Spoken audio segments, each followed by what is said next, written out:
Year.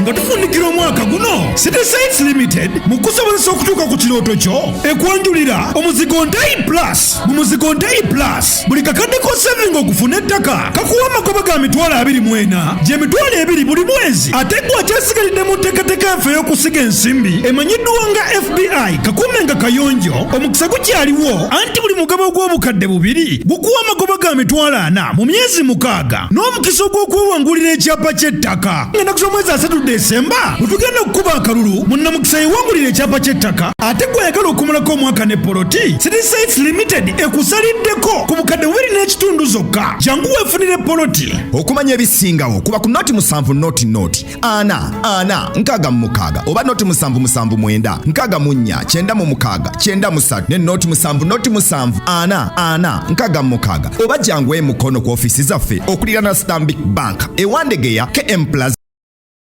Abavuka abataasoma era nga tebalina mirimu abasoma mu 1400 mu Kampala bandifuna akaseko ku matama oluvannyuma lw'ekitongole KCCA okwatagana ne bannakyewa ab'enjawulo okuyambako mu kutumbula embeera zaabwe. Embeera eno ejjidde mu kiseera nga abavubuka abasoba mu mitwalo 20 mu Kampala tebalina mirimu ate era nga tebaasoma. Okusinziira ku mmeeya w'Ekawempe Emmanuel Serunjogi bakolagana ne bannakyewa bano okulaba nga batendereka abavubuka ab'enjawulo mu kutumbula obulamu bwabwe. Sente loan bwe yajja ng'ekugamba oteekwa okuba ng'olina business. While people ejja egamba nti ekibiina kiteekwa okuba ng'olwedde kiri in place and registered. So ekyo kizze mu kiseera ekirungi. Weewaawo tulina ebizibu bingi. Ekyo kyekimu ku bizibu bye tubadde tulina.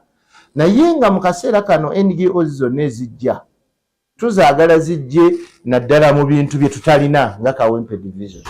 Tetusuubirayo NGO ejja kati mu kiseera kino ng'eyagala kutukolera nguudo kuba enguudo tulina entegeka ezizikola. Tetusuubirayo NGO kati ng'ejja ng'eyagala tukolera bintu ate ffe bye tusobola okukola kutuzimbira myala kuba ebyo tubirina kati NGO. Mmeeya Serunjogi kyokka alabudde nti tebagenda kukkiriza bannakyewa baleeta nsimbi wano mu ggwanga nga ziriko obukwakkulizo. Byetubuulidde byetunnyonnyodde byonna tubiwandiise n'okubirikodinga tubirikodinze. Kyetusuubira nti abantu bano bagenda kukola ebyo byennyini bye batugambye ne tuuka tubaaniriza. Ŋŋaana era nemesa nnyo ebibiina ebijja nga birina ebigendererwa eby'enjawulo era ebikyamu ebitasobola kugatta ku division wabula okugyonoona. Gyevuddeko Katonda akagoba ekibiina ekyabadde kizze ng'entegeka yaakyo yakutwala abaana baffe oba bavubuka baffe mu bikola eby'obuseegu ekyo n'enkigaana. Hassan Sekajolo nga y'omu akuliddemu enteekateeka eno agamba nti bagenda kubanga batunuulira omuvubuka ataasoma era nga talina mulimu okulaba nga bakyusa embeera ze. Kakati projekiti eno egenderedde abavubuka 4,000 mu disitulikiti ya Kampala, abavubuka 4,000 okumala emyaka 4 betugenda okukola nabo okulaba nti abadde ayingiza omutwalo olunaku waakiri tumuleka nga ayingiza emitwalo 3 buli mwezi oba ayingiza emitwalo 4-5. Tumanyi nti e Kampala enyingiza ya Kampala eri ku mitwalo 9 buli mwezi, naye twagala omuvubuka ono atalina mulimu ataasoma atatendekebwangako ye muvubuka gwe tunoonya. Kati omuvubuka oyo tukole naye atubuulire ye ki kye yeepikira, ki kyayagala.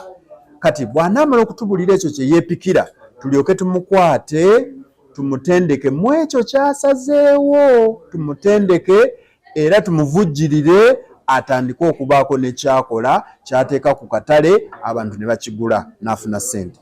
Abavubuka bagenda kutendekebwa mu by'emikono oluvannyuma baweebwa ensimbi entonotono eziyinza okubayambako okubajja mu bwavu. Ate ng'abalenzi ne bwe tuba tutunudde mu makomera abavubuka be basingayo obungi abasibe abavubuka abalenzi, naye n'obumenyi bw'amateeka bubadde bweyongedde abantu kubeera natuula wamu bulabikolwa. Ebyo bye ku bizibu bye tuba tusinga okusanga ng'ate abantu babadde balowooza nti abantu bonna abali mu Kampala bali bulungi, so nga abantu abasinga okuba obulungi bali mu Kampala n'abasembayo okuba obubi bali mu Kampala. Kati abakulembeze mu KCCA Kawempe baaniriza enteekateeka eno. Kino kye tuyayaanira ffe ng'abakulembeze waba otunuddemu abavubuka be basinga obungi mu division yaffe eno. Projects ezibadde zisinga okujja zibadde z'abaana ba buwala, naye ku mulundi guno abaana ab'obulenzi mwe bali.